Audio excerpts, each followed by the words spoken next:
যুথিকা, আমরা যতটুকু জানতে পেরেছি যে বিমানের যে ফ্লাইটটি অর্থাৎ 7টা 20-এ যে ফ্লাইটটি ছেড়ে যাবে বিমান বাংলাদেশ এয়ারলাইন্সের, সেখানে 400 জনের বেশি হজযাত্রী হজে যাচ্ছেন। এবং এর আগে কিন্তু আমরা দেখেছি যে 4টা 5 মিনিটে সৌদি এয়ারলাইন্সের একটি ফ্লাইটে 118 জনের মতো হজে গেছেন। অর্থাৎ এই এবছর যে চলতি যে হজের ফ্লাইটটি কিন্তু শুরু হয়ে গেল, অর্থাৎ 4টা 5-এ যে ফ্লাইটটি ছেড়ে গেছে সেটির মাধ্যমে, এবং 7টা 20-এ আরেকটি ফ্লাইট ছেড়ে যাবে। এবং এছাড়াও আজকে আরও 5টি ফ্লাইট রয়েছে এবং এই 5টি ফ্লাইটের মাধ্যমে কিন্তু 2000-এর বেশি হজযাত্রী হজে যাচ্ছেন। আমরা কিছুক্ষণ আগে অর্থাৎ সারা রাতই ছিলাম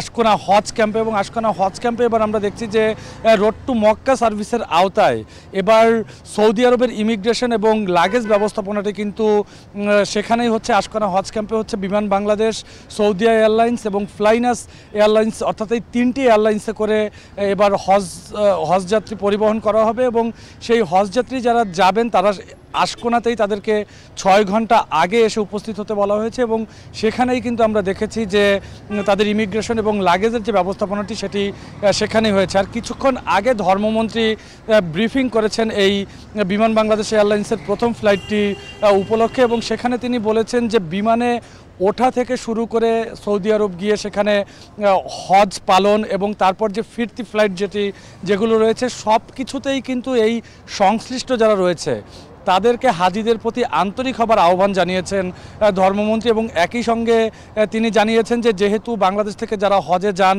তাদের অনেকেই অনেক কিছু বুঝতে পারেন না, সেক্ষেত্রে যারা কর্মকর্তা রয়েছে সেসব কর্মকর্তাদের আন্তরিকতার সহিত এই বিষয়গুলো বিবেচনা করতে বলা হয়েছে। এবং মন্ত্রী কিন্তু বলেছেন যে অন্যান্য বারের তুলনায় এবারের হজযাত্রাটি আরও সুষ্ঠু এবং আরও সফল হবে বলে তিনি আশা করছেন। এছাড়া আমরা গতকাল রাত থেকেই দেখছিলাম, বিশেষ করে রাত 11টার পর থেকেই আশকোনা হজ ক্যাম্পে একে একে আজকে যে 7টি ফ্লাইট ছেড়ে যাবে সেই 7টি ফ্লাইটের যাত্রীরা আসছেন, তারা এসে তাদের আত্মীয় স্বজনের কাছ থেকে বিদায় নিচ্ছেন এবং তাদের যে পাসপোর্ট ইমিগ্রেশনের যে বিষয়গুলো রয়েছে সেগুলোও কিন্তু ঠিকঠাকভাবে সম্পূর্ণ করছেন। এবং আমি একটু আপনাকে জানিয়ে রাখি যে এবার 228টি হজ ফ্লাইটের মাধ্যমে কিন্তু প্রায় 83,000 যাত্রী পরিবহন করার কথা রয়েছে, এবং যার অর্ধেক করবে বিমান বাংলাদেশ। এবং সেই সংশ্লিষ্ট যারা রয়েছেন তারাও বলছেন যে যত রকম ব্যবস্থাপনা রয়েছে সেসব ব্যবস্থাপনার এবং তাদের যে প্রস্তুতিগুলো রয়েছে সেসব প্রস্তুতি তারা শেষ করেছে, এখন নির্বিঘ্ন হজ যাত্রার অপেক্ষা।